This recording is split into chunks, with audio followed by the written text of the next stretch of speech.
नहमदुहु व नसल्ली अला रसूलिहिल करीम अम्मा बाद फ़ाऊज़ु बिल्लाहि मिनश शैतानिर रजीम बिस्मिल्लाहिर रहमानिर रहीम सुब्हानल्लाहि व बिहम्दिहि अदद ख़ल्क़िहि व रिदा नफ्सिहि व ज़ीनत अर्शिहि व मिदाद कलिमातिहि अल्लाहुम्मा इन्फ़अना व अल्लिमना मा यंफ़अुना व ज़िदना इल्मा आमीन या इलाही आमीन। अस्सलामु अलैकुम व रहमतुल्लाहि व बरकातुहू। उम्मीद करती हूँ कि आप सब खैरियत से होंगे। जैसा कि आप जानते हैं हम बुक पढ़ रहे हैं मेरा जीना मेरा मरना रब्बुल आलमीन के लिए। तो लास्ट टाइम जो हमने टॉपिक शुरू किया था इसमें वो था रूहानी सेहत।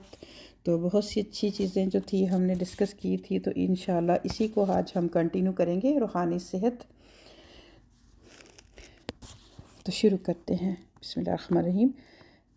आज हम बात करेंगे, जैसे कि लास्ट टाइम हमने कुरान पाक की तिलावत, सीखना, सिखाना, इस पर बात कंप्लीट की थी।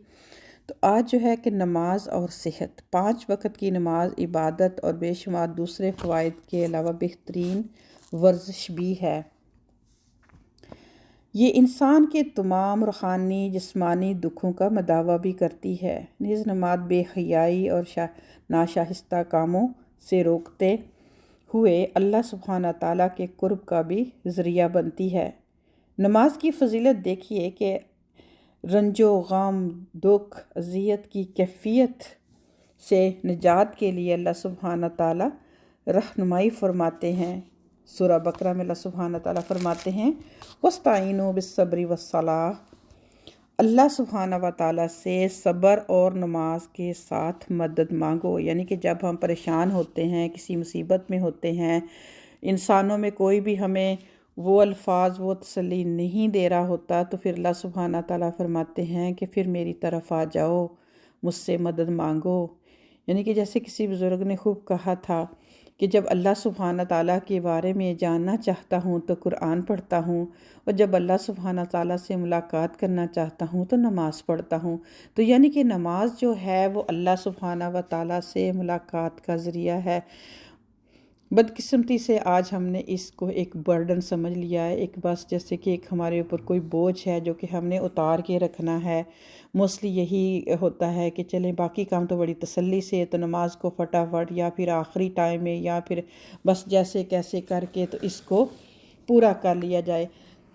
तो लेकिन ये तो फिर समझने की बात है, सोचने की बात है कि जब हम अपने किसी महबूब हस्ती को मिलने जाते हैं तो फिर हमारे इह्तिमाम क्या होते हैं, फिर हम कितनी लंबी मुलाकात करना चाहते हैं। अगर हमें वाकई ही अल्लाह सुब्हानहू व तआला से मोहब्बत है तो फिर हमें अपनी नमाज़ों को चेक करना चाहिए।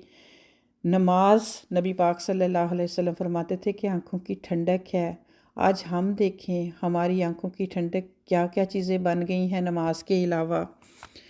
तो इसी तरह फिर मज़ीद जो था कि जैसे अभी मैंने बात शेयर की कि नबी पाक सल्लल्लाहु अलैहि वसल्लम अक्सर जो था सैयदना बिलाल को हुक्म दिया करते थे कि अकीमिस्सला या बिला रिखना बिहा, ए बिलाल हमें नमाज से राहत पहुँचाओ।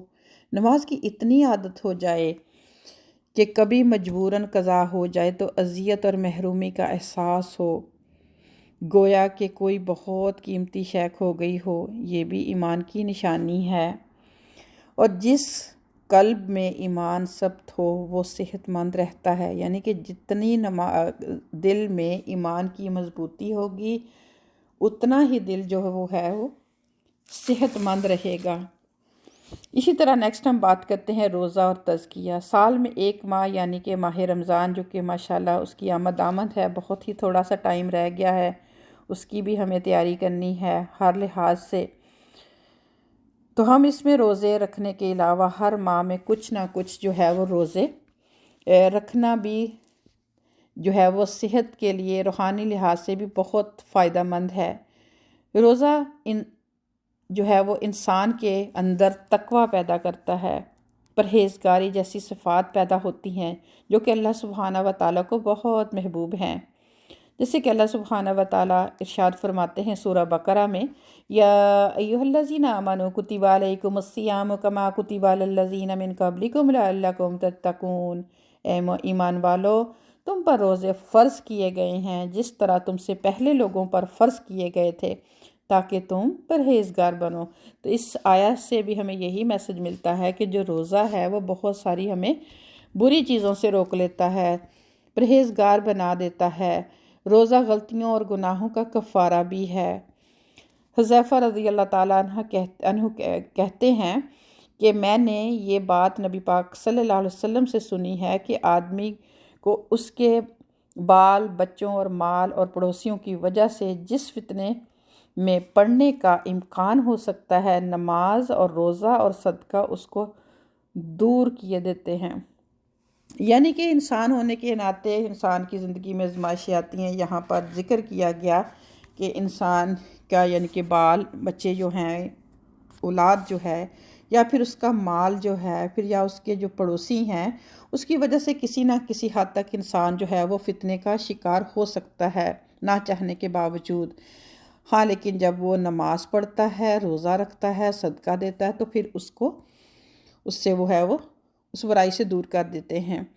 روزے سے جب انسان کو بہت سی برائیوں سے بچنے کی توفیق حاصل ہو جاتی ہے تو نہ صرف اس کا روحانی تزکیہ ہوتا ہے بلکہ جسمانی قوت بھی حاصل ہوتی ہے۔ مثلا روزہ معدے کی اصلاح کر کے جسم کو بیکار اجزاء سے پاک صاف کرتا ہے اور یوں موٹاپے میں کمی کا موجب بھی بنتا ہے۔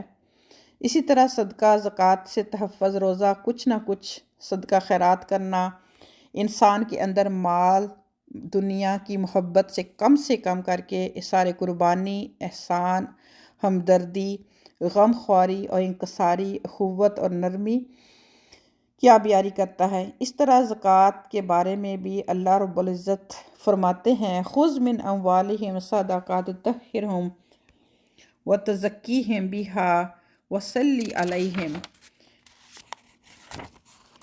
اِنَّ صَلَاتَکَ سَکُنٌ لَہُمْ وَاللَّہُ سَمِیعٌ عَلِیمٌ۔ سورہ التوبہ۔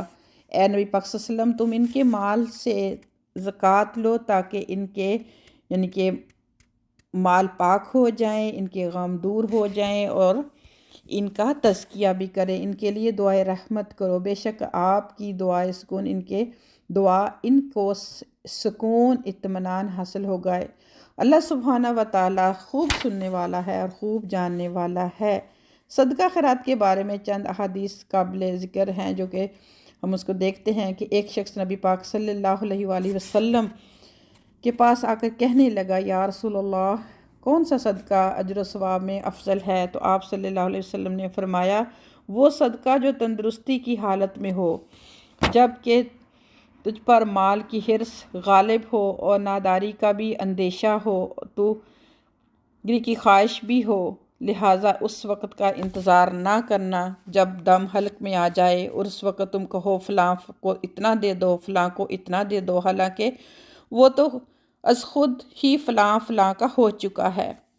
سیدنا عبداللہ بن مسعود رضی اللہ تعالیٰ عنہ کہتے ہیں کہ میں نے نبی پاک صلی اللہ علیہ وسلم کو یہ فرماتے بھی سنا کہ دو ہی آدمیوں پر رشک کیا جا سکتا ہے، ایک تو اس شخص پر جسے اللہ سبحانہ تعالیٰ نے مال دولت سے نوازا، پھر اس کو نیک کام کرنے کی بھی توفیق دی اور نیک کاموں میں خرچ کرنے کی توفیق دی۔ دوسرے وہ جس کو اللہ سبحانہ تعالیٰ نے قرآن اور حدیث کا علم دیا اور وہ خود بھی اس پر عمل کرتا ہے اور دوسروں کو بھی سکھاتا ہے۔ تو یہیں پر ہم انشاءاللہ اس سلسلے کو آج سٹاپ کریں گے۔ انشاءاللہ نیکسٹ لیکچر میں یہیں سے بات کنٹینیو کریں گے۔ تو اپنا بہت خیال رکھیے گا۔ انشاءاللہ رمضان کی بھی تیاری ساتھ ساتھ کریں، اس میں بہت ساری چیزیں ہیں جو کہ ہم نے اپنی عادتیں چینج کرنی ہے۔ تو انشاءاللہ اس پر نیکسٹ لیکچر میں بات کروں گی، یا پھر اسپیشل ہم رمضان کی تیاری پر بھی بات کریں گے۔ اپنا بہت خیال رکھیے گا۔ السلام علیکم ورحمۃ اللہ وبرکاتہ۔